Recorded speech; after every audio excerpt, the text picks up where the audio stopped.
La revue de presse sur Europe 1 avec Natacha Polony. Bonjour. Bonjour Bruce, bonjour Julie Bonjour. et bonjour à tous. Alors aujourd'hui, la moyenne d'âge est élevée en une de la presse. Le Monde, personnes âgées dépendantes, la France sommet de combler son retard.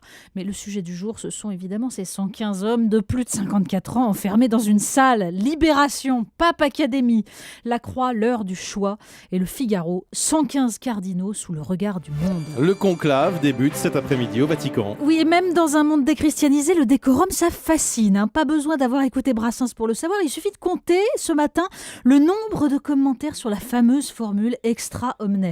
Alors vous ajoutez à ça le plan de la chapelle Sixtine, c'est esthétique, ça meuble une page. Vous le trouverez dans le Figaro, dans Ouest France.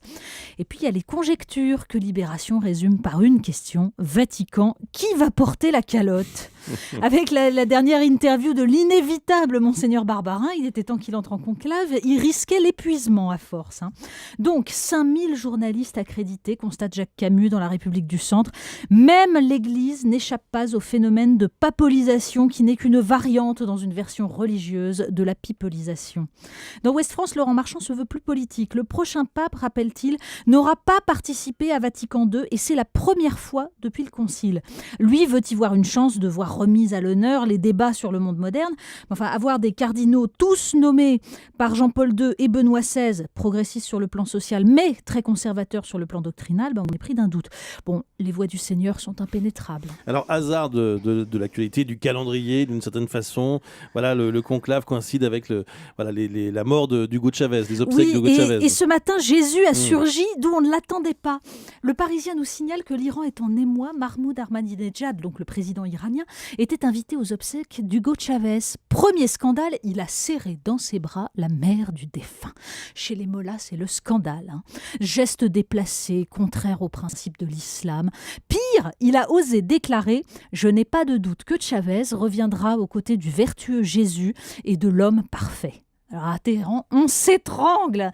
Déjà, nous, on imagine la tête de Jésus s'il savait qu'en son nom, 115 hommes mobilisent l'attention du monde entier pour savoir si la Banque du Vatican assainira ses comptes ou si les prêtres pourront un jour se marier. Mais alors imaginez la tête de Mahomet s'il apprenait qu'en son nom, il est interdit de consoler une mère qui pleure son fils.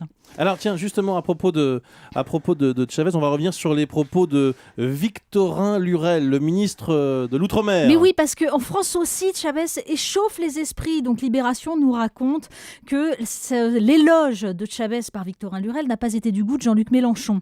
Vous vous souvenez des propos ? Il était tout mignon, frais, apaisé, ça manque un peu de solennité. Est-ce un genre qui se crée ? S'interroge Mélenchon sur son blog. Doit-on se préparer à commenter la tête qu'aura Pépère dans son cercueil ? Pépère, c'est Hollande pour les intimes. De l'autre côté de l'échiquier, ça se déchaîne aussi. Une pleine page du Figaro. Pierre Rousselin se lâche et dénonce en toute sobriété, à propos de Chavez, un autoritarisme inspiré des dictatures les plus sombres de notre histoire. Bon, alors c'est vrai que de là à comparer Chavez à De Gaulle ou Léon Blum, comme l'a fait Victorin Lurel, mais bon, le Figaro rend compte de l'indignation de Jean-François Copé. Les autocrates, ils détestent ça.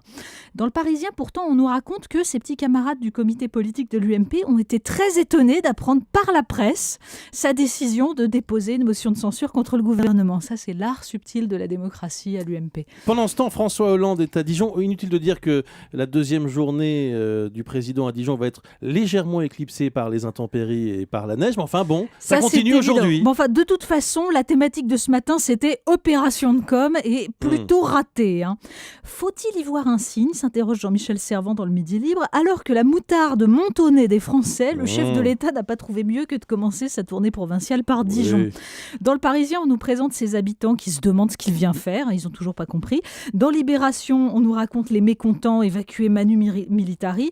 Et dans l'Humanité, Paul Masson remarque que si les météorologues ont inventé la notion de température ressentie, c'est qu'elle recouvre une réalité.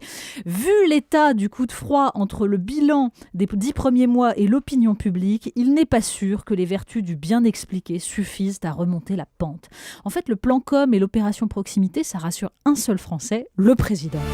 Le clin d'œil du jour. Décidément, vous voyez, l'alimentation, c'est le sujet fondamental et très politique. Alors aujourd'hui, le Daily Mail rend compte du livre d'une diététicienne américaine, Rachel Belair, qui se fend d'une révélation fracassante. Tenez-vous bien, un plateau de sushi serait plus calorique qu'un Big Mac avec une petite frite. Ouais. C'est en train de faire du bruit, dont c'est repris par tous les journaux. Traumatisme chez Victoria Beckham qui frise du coup l'obésité. Bon, alors la diététicienne en question s'intéresse en fait au maquis californien avec avocat et mayonnaise, hein, donc on comprend mieux. La nuance est importante. Oui, et surtout on reste consterné devant la conception de l'alimentation comme d'une addition de calories. Du coup, on ira plutôt lire la tribune du restaurateur André Daguin dans Libération. En fait, il répond à des lectrices femmes. Si l'opinion féminine aime la planète, dit-il, elle lui préfère quand même ses fesses, et si elle peut sauver les deux à la fois, alors tant mieux. Donc il fait l'éloge des légumes, bio évidemment, car on n'a pas besoin de les éplucher, or les nutriments sont dans la couche extérieure, pas de cuisson à l'eau puisque tous les minéraux s'en vont, sauf si on garde le bouillon. D'ailleurs, dit-il, ça s'appelle une soupe, et avec du pain et un bout de lard, les jours fastes, ça a nourri des siècles d'humains. C'est pas un plat de crise, c'est juste du bonheur, et en plus on peut même ajouter un peu de moutarde de Dijon avec le lard, histoire de remonter le moral du président. Merci Natacha Polony.